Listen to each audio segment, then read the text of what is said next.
అయితే చేయండి. ఇక అదేవిధంగా కౌశిక్ వ్యాఖ్యలపై అసరుద్దీన్ ఫైర్. బీఆర్ఎస్ ఎమ్మెల్యే వ్యాఖ్యలు ద్వేషాన్ని బయటపెట్టాయి. హుజురాబాద్ ఎమ్మెల్యే పాడి కౌశిక్ రెడ్డిపై మజ్లిస్ పార్టీ అధినేత హైదరాబాద్ ఎంపీ అసరుద్దీన్ ఓవైసీ మరి తన తీవ్ర విమర్శలు చేశారు. విధి నిర్వహణలో ఉన్న అధికారిపై మతం పేరుతో వ్యాఖ్య చేయడం సరికాదన్నారు.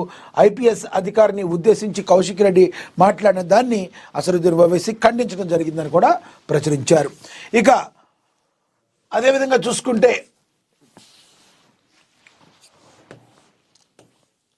కంది రామచంద్రారెడ్డి వీకెండ్ అనాలిసిస్ కూడా మరి రాశారు. దీనిలో విచారణ ప్రజాస్పందన అని. తెలంగాణ రాజకీయాల్లో ఒక కీలక పరిణామం. ఫోన్ ట్యాపింగ్ కేసులో మాజీ ముఖ్యమంత్రి కేసీఆర్ను ఆదివారం సిట్ అధికారులు విచారించనున్నారు. గతంలో కాళేశ్వరం విచారణ కేసీఆర్ హాజరై వాంగ్మూలం ఇచ్చారు.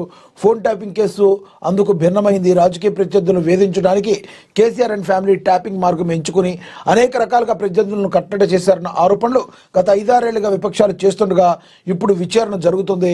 కేసీఆర్ ముఖ్యమంత్రిగా ఉన్న సమయంలో జరిగిన అప్పటి ప్రతిపక్ష నేతలంతా చెప్పడంతో పాటు వందల స్టేట్మెంట్లు రికార్డు చేయగా ఇప్పుడు కేసీఆర్ను ఏం ప్రశ్నిస్తారు? విచారణతో ముగుస్తుందా, అరెస్టులకు దాకా దారితీస్తాయా అన్నది మాత్రం చూడాలి. మరోవైపు తెలంగాణలో కాంగ్రెస్ గ్రాఫ్ పెరిగిందని, రేవంత్ స్థిరమైన వ్యూహాత్మక నాయకత్వం కాంగ్రెస్ పట్టు కొనసాగిస్తుందని India Today mood of the survey తేల్చి చెప్పింది. ఇక ఏపీలో చంద్రబాబు నాయకత్వంలో కూటమి హవా మరింత పెరిగిందని ఈ సర్వే స్పష్టం చేసింది అని కూడా ప్రచురించారు. ఇక తెలంగాణలో కాంగ్రెస్ గ్రాఫ్ పెరిగిందని India Today mood of the nation survey తేల్చి చెప్పి ముఖ్యంగా రేవంత్ రెడ్డి స్థిరమైన వ్యూహాత్మకంగా నాయకత్వం కాంగ్రెస్ పట్టు బలోపేతం చేస్తుంది. సర్వే సారాంశం వ్యూహం ఉన్న నాయకత్వం కాలాన్ని ఎదుర్కొనే రాజకీయాన్ని నిర్మిస్తుంది. ప్రతిపక్షంలో ఉన్నప్పుడు చేసిన విమర్శలను అధికారంలోకి వచ్చిన తర్వాత ఇలా అమలు చేస్తున్నారన్నదే రేవంత్ రాజకీయ భవిష్యత్తు నిర్ణయిస్తుంది. ప్రజల కోణంలో ప్రజల్లో ఒకటిగా సాగిస్తున్న పాలనకు ప్రజా మద్దతు లభిస్తుందని ఈ సర్వే స్పష్టం చేస్తుందని మరి కంది రామచంద్రారెడ్డి తన వీకెండ్ అనాలిసిస్లో చెప్పడం జరిగింది. ఇక అధికార ప్రభావం నుండి బయటకు రాలేక బీఆర్ఎస్ నేతలు ఇబ్బంది పడుతున్న పరిస్థితి కూడా స్పష్టంగా కనబడుతుంది. ఆంధ్రప్రదేశ్లో చంద్రబాబు నాయుడు నాయకత్వంలో కూటమి హవా మరింత బలపడిందని అదే సర్వే కూడా స్పష్టం చేసింది. అనుభవం వ్యవస్థలపై పట్టుతో చంద్రబాబు మరోసారి రాజకీయంగా పైచేయి సాధిస్తున్నారన్న అభిప్రాయం వ్యక్తమవుతుంది. తెలుగుదేశం, బీజేపీ, జనసేన కూటమిని పెద్దన్నలా చంద్రబాబు వ్యూహాత్మకంగా ముందుకు తీసుకెళ్తుండగా కూటమి ఉన్నంతకాలం ఎదురు లేదని స్పష్టమవుతుంది. అమరావతి కుదురుకుంటుండడం, పెట్టుబడుల ప్రచారంలో ఏపీలో బాబే భవిష్యత్తు అన్న బ్రాండ్ అనే బలపరుస్తున్నాయి అని కూడా మరి తన వీకెండ్ అనాలిసిస్లో మనకి ప్రచురించడం జరిగింది. ఇక అదేవిధంగా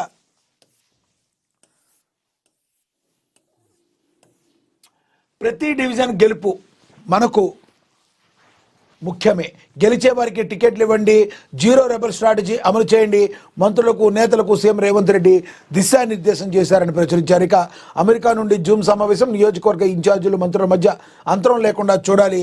మున్సిపల్ ఎన్నికల్లో గెలిచే వారికి టికెట్లు ఇవ్వాలని, మొహమాటాలు లేకుండా ప్రతి డివిజన్ను, వార్డును సీరియస్గా తీసుకుని గెలిపించాలని ముఖ్యమంత్రి రేవంత్ రెడ్డి దిశానిర్దేశం చేశారు. తెలంగాణ మున్సిపల్ ఎన్నికలపై కాంగ్రెస్ పార్టీ ఆన్లైన్ మీటింగ్ నిర్వహించింది.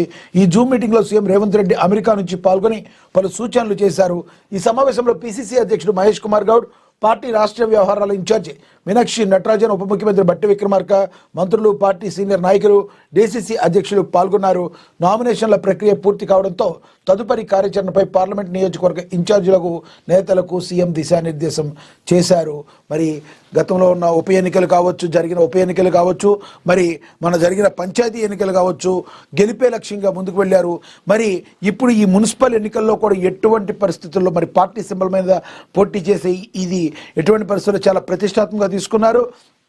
సీఎం రేవంత్ రెడ్డి ఎక్కడ కూడా మరి రెబల్స్ బెడద లేకుండా ఉండేటట్టు చూసుకుని మరి అన్నీ ఎక్కడైతే పోటీ చేస్తున్నారో అన్నింటిలో గెలిపే లక్ష్యంగా ముందుకు వెళ్ళాలని చెప్పి ప్రతి డివిజన్ కూడా గెలుచుకోవాలని చెప్పి మరి మీనాక్షి నటరాజన్ కావచ్చు, మరి మహేష్ కుమార్ గౌడ్ కావచ్చు, సీఎం రేవంత్ రెడ్డి ఆధ్వర్యంలో వీళ్ళు తీసుకుంటున్న నిర్ణయాలు అద్భుతంగా ఉండి ముందుకు వెళ్ళాలి. ఎటువంటి పరిస్థితుల్లో మున్సిపల్ ఎన్నికల్లో కాంగ్రెస్ హవా ఏంటో చూపించాలని కూడా మరి వీళ్ళు చెప్పడం అయితే జరుగుతుంది. ఇక అదేవిధంగా 4 రాష్ట్రానికి రానున్న బీజేపీ జాతీయ అధ్యక్షుడు నితిన్ నబీన్ మహబూబ్ నగర్ జిల్లా బూత్ స్థాయి కార్యకర్తల సమావేశానికి యాత్ర చాలా అద్భుతంగా సక్సెస్ అయిందని చెప్పి మంత్రి అనసూయ ధనసరి సీతక్క మరి చెప్పడం అయితే జరిగింది. ఇక భక్తుల సహకారంతో ఘనంగా జాతర జరిగింది. ఈ ఫలించిన ముందస్తు ప్రణాళికలు, నూతన అభివృద్ధి పనులు, మేడారం జాతరపై మంత్రి సీతక్క ఈ రకంగా మరి స్పందించారు. దీన్ని మనం గమనించవచ్చు.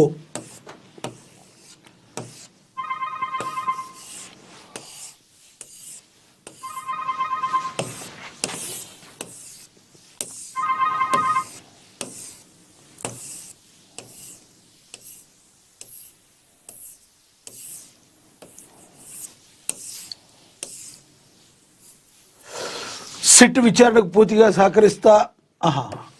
మేడారం, మేడారం ఈ ఏడాది జాతరకు ప్రత్యేక ఆకర్షణగా నూతనంగా చేపట్టిన అభివృద్ధి పనులు నిలిచాయని సీతక్క తెలిపారు. మరి ఓవరాల్గా చూసుకుంటే మరి సమ్మక్క సారలమ్మ జాతర నా భూతో నా భవిష్యత్ అనే విధంగా అద్భుతంగా సక్సెస్ అయిందని కూడా మరి మనం అనసూయ గారు కూడా చెప్పడం జరిగింది. మనందరికీ కూడా అది తెలుసు. ఇక మాజీ మంత్రి అంబటి రాంబాబు అరెస్ట్. సీఎం చంద్రబాబుపై వ్యాఖ్యలపై బగ్గుమన్న టీడీపీ శ్రేణులు. అంబటి ఇంటి వద్ద 6 గంటలకు పైగా నిరసన. అరెస్ట్ అనంతరం అంబటి ఇంటికి నిప్పు పెట్టిన అల్లరి మోకలను కూడా ప్రచురించారు. ఇక ఓవరాల్గా మనం చూసుకుంటే ఎవరైనా కూడా చట్టాన్ని తమ చేతుల్లోకి తీసుకోకూడదు. కానీ ఒక మాజీ మంత్రి అయ్యుండి కర్ణ కఠోరమైన, వినటానికి దౌర్భాగ్యమైన మాటలు మాట్లాడటానికి మరి నీకు సిగ్గుండాలుగా అంబటి రాంబాబు అని మరి రాజకీయ విశ్లేషకులందరూ కూడా ఈ రోజున అంబటి రాంబాబుని కార్నర్ చేస్తున్న పరిస్థితిని అయితే మనం గమనించవచ్చు. ఇంకోటి ప్రధానంగా లం కొడుకులు అనే ఒక బ్యాడ్ వర్డ్ యూజ్ చేస్తూ చంద్రబాబు నాయుడిని ఆయన తిట్టిన విధానాన్ని ఆయన అభిమానులు కావచ్చు, టీడీపీ కార్యకర్తలు కావచ్చు, ఎవరు కూడా మరి హర్షించదగ్గ విషయం కాదు. ఎవరు కూడా జీర్ణించుకోలేని పరిస్థితి. గతంలో టీడీపీ నేత మరి బోషనీకే అని అన్నప్పుడు ఒక లం కొడుకులు అన్నారు అని చెప్పి మరి ఎవరైతే జగన్మోహన్